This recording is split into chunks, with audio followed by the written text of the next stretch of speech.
मेरे प्यारे विद्यार्थियों, मैं पुनः आपके समक्ष उपस्थित हूँ एक नए वीडियो के साथ। रासायनिक अभिक्रियाओं के प्रकार। इसके पिछले वीडियो में मैंने आपको बताया है कि रासायनिक अभिक्रिया एक परिचय। आपको इसके बारे में डिस्क्रिप्शन में लिंक मैं दे दूँगा। तो आइए चलते हैं रासायनिक अभिक्रियाओं के प्रकार। सिर्फ इसमें प्रकार ही बताया जाएगा, हम ज़्यादा समय नहीं लेंगे। जैसे कि हम पहले ही बता चुके हैं आपको कि मेरा वीडियो मैक्सिमम 30 मिनट्स का होगा, बोर नहीं हो पाएंगे आप। आइए चलते हैं। रासायनिक अभिक्रियाओं के प्रकार में पहला जो आता है वो है संयोजन रासायनिक अभिक्रिया। संयोजन रासायनिक अभिक्रिया को हम संश्लेषण रासायनिक अभिक्रिया भी कहते हैं। तो संयोजन रासायनिक अभिक्रिया आप देख सकते हैं, यहाँ पे रासायनिक अभिक्रिया एक लिखा हुआ है कि Mg+O2 बराबर MgO, यानी मैग्नीशियम का ऑक्सीजन से अभिक्रिया होने पर मैग्नीशियम ऑक्साइड बनता है। यहाँ आप देख रहे हैं कि दो अलग अलग तत्व हैं और यह दोनों मिलकर यहाँ उपोत्पाद के रूप में, यानी यहाँ पे प्रतिफल के रूप में एक यौगिक का निर्माण कर रहे हैं, मैग्नीशियम ऑक्साइड। तो इस प्रकार हम कह सकते हैं कि संयोजन रासायनिक अभिक्रिया या संश्लेषण रासायनिक अभिक्रिया वह रासायनिक अभिक्रिया है जिसमें दो या दो से अधिक तत्व या यौगिक आपस में अभिक्रिया करके सिर्फ एकल उत्पाद का निर्माण करते हैं। इस प्रकार की रासायनिक अभिक्रिया को हम संयोजन या संश्लेषण रासायनिक अभिक्रिया कहते हैं। तो ब्रिटिश में पहला सवाल है कि मैग्नीशियम के फीता को ऑक्सीजन यानी वायु की उपस्थिति में जलाने पर क्या प्राप्त होता है? तो मैग्नीशियम ऑक्साइड प्राप्त होता है और वह श्वेत लौ के साथ जलता है। इसमें एक सवाल आता है कि मैग्नीशियम के फीता को जलाने से पहले उसे रेगमाल से क्यों साफ किया जाता है? रेगमाल उसको कहा जाता है सीरीज कागज, जिसे जो है हम लोग पेंट करने से पहले लकड़ी को या लोहे को साफ करते हैं रगड़ करके। तो रेगमाल से क्यों साफ किया जाता है? हम जानते हैं कि मैग्नीशियम क्या है, एक धातु है और धातु को खुली हवा में छोड़ देने पे वो ऑक्सीजन से अभिक्रिया कर अपने ऊपर ऑक्साइड की परत जमा लेता है, जिससे वो जलने में कठिनाई होगा। इसलिए उसे रेगमाल से साफ कर लिया जाता है और तब उसको जलाया जाता है। तो श्वेत चूर्ण के रूप में मैग्नीशियम ऑक्साइड हमें प्राप्त होता है। ठीक है, चलते हैं नेक्स्ट है वियोजन या अपघटन रासायनिक अभिक्रिया। तो आप यहाँ देख सकते हैं कैल्शियम कार्बोनेट CaCO3 है। इसको गर्म करने पर कैल्शियम ऑक्साइड, जिसे कली चूना भी कहते हैं, और हमें प्राप्त होता है यहाँ पे कार्बन डाइऑक्साइड। ठीक है, तो अब इस समीकरण को देखने से आप खुद ही पता लगा सकते हैं, खुद ही बता सकते हैं कि यह वियोजन अभिक्रिया किसे कहते हैं। निश्चित रूप से यहाँ पे दो मिलकर एकल उत्पाद बने हुए हैं, यानी कि दो या दो से अधिक भी मिल सकते हैं और एकल उत्पाद बने। लेकिन यहाँ पे देखिए आप कि एक ही यौगिक है और एक ही यौगिक टूटने के बाद प्रतिफल के रूप में दो अलग अलग यौगिक का निर्माण हुआ है। तो इसका मतलब यह हुआ कि इसके विपरीत यह है, यानी उल्टा है। तो हम कह सकते हैं कि वियोजन अभिक्रिया क्या है? जब कोई एकल यौगिक अभिक्रिया के फलस्वरूप टूटने के बाद दो या दो से अधिक उत्पाद का निर्माण करता है, दो छोटे छोटे अणुओं में टूट जाता है, तो उसको वियोजन अभिक्रिया कहा जाता है। ठीक है, तो अब इससे बीटीसी से इंपॉर्टेंट क्वेश्चन एक आता है कि संयोजन अभिक्रिया को वियोजन अभिक्रिया के विपरीत क्यों कहा जाता है?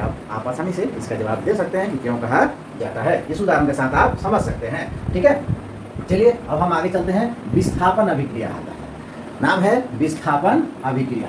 अब इस अभिक्रिया का नाम हम विस्थापन अभिक्रिया के जगह पर एकल विस्थापन अभिक्रिया भी कहीं कहीं देखते हैं, डिस्प्लेसमेंट रिएक्शन या सिंगल डिस्प्लेसमेंट रिएक्शन उसको कहा जाता है।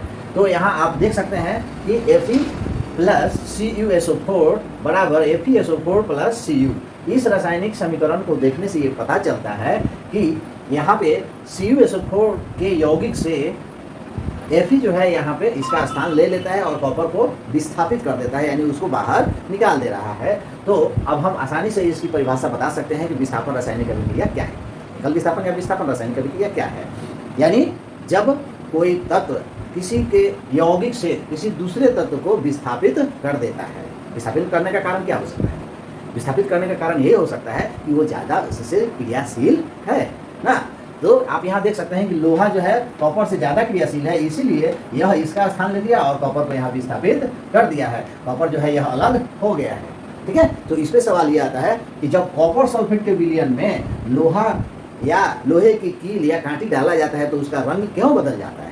उसका जवाब आप यहाँ से लिख सकते हैं कि कॉपर सल्फेट के विलयन में लोहा डाला जाता है तो लोहा जो है कॉपर से ज़्यादा क्रियाशील है, अतः कॉपर सल्फेट के विलयन से कॉपर को लोहा विस्थापित कर देता है। और ये समीकरण आप लिख दीजिएगा, सवाल का जवाब हो जाएगा।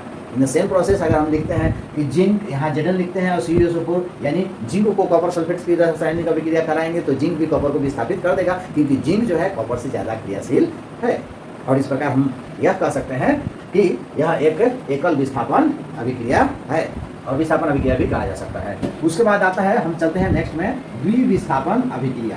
द्विविस्थापन अभिक्रिया को हम उभय विस्थापन अभिक्रिया भी कहते हैं। द्विविस्थापन अभिक्रिया को उभय विस्थापन अभिक्रिया भी कहा जाता है। आइए उदाहरण के द्वारा हम समझने का प्रयास करते हैं। यहाँ पे कि यहाँ पे लिखा हुआ है NaCl plus AgNO3 AgCl plus NaNO3। तो आप यहाँ ध्यान देंगे, दृष्टिपात करेंगे तो Na के साथ Cl यहाँ लगा हुआ है, लेकिन रिएक्शन के बाद Ag के साथ Cl हो जा रहा है। यह Ag निकल करके इस Cl के साथ इसमें मिल जा रहा है और यह Na इस NO3 जो है इसके जगह पर चला जा रहा है। अर्थात यहाँ आप देख रहे हैं क्रमशः यह उसके जगह पर और यह इसके जगह पर, यानी आयनों का आदान प्रदान हुआ है। तो अब आसानी से आप इसका परिभाषा बता सकते हैं, है कि नहीं।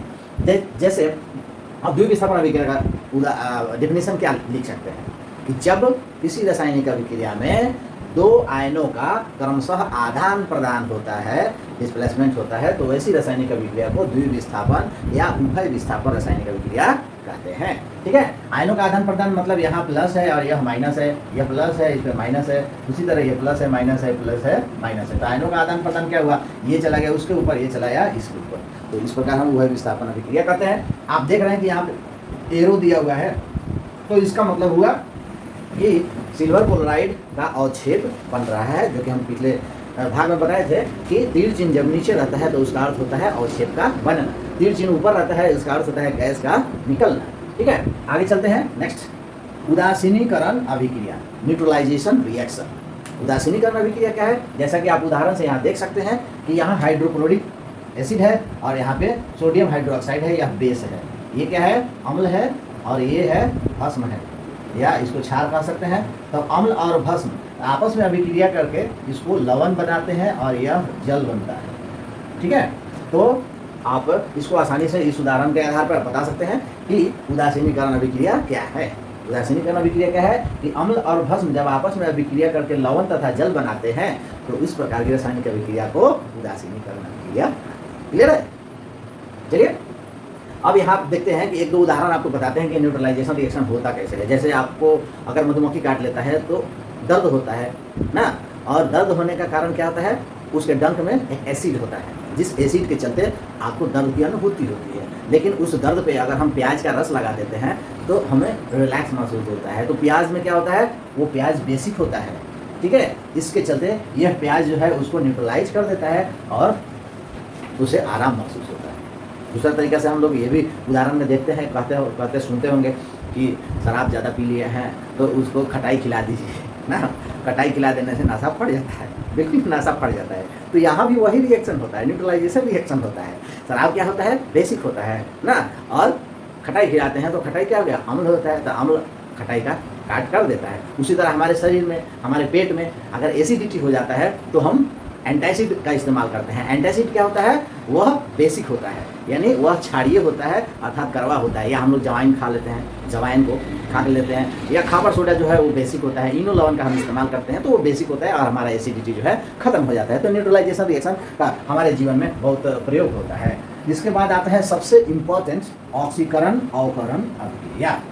ऑक्सीकरण अवकरण रासायनिक अभिक्रिया। अभी यहाँ पे बीच में हाइफन दिया हुआ तो आप देख सकते हैं ऑक्सीकरण अवकरण, यानी यह दोनों अभिक्रियाएं प्रायः साथ साथ होती है। तो इन दोनों अभिक्रियाओं को ऑक्सीकरण और अवकरण अभिक्रिया जब साथ साथ होती है तो उसको रेडॉक्स अभिक्रिया भी कहा जाता है। ठीक है, आइए देखते हैं, उदाहरण के साथ समझने का प्रयास करते हैं। आप देख सकते हैं कि यहाँ पे कार्बन ऑक्सीजन के साथ रिएक्शन करके कार्बन डाइऑक्साइड बनता है। यहाँ कार्बन मतलब कोयला, ऑक्सीजन यानी वायु की उपस्थिति में जब जलता है तो कार्बन डाइऑक्साइड बनता है ना।